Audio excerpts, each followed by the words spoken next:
Hi everyone, what is the tip today? Here you go. First I create a rectangle,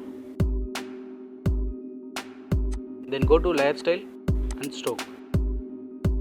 Then change stroke color and inside.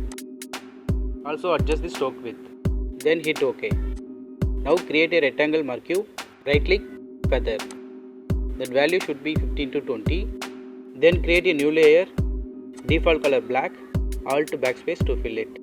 Then Ctrl T, right click, warp. Now you can adjust your shape.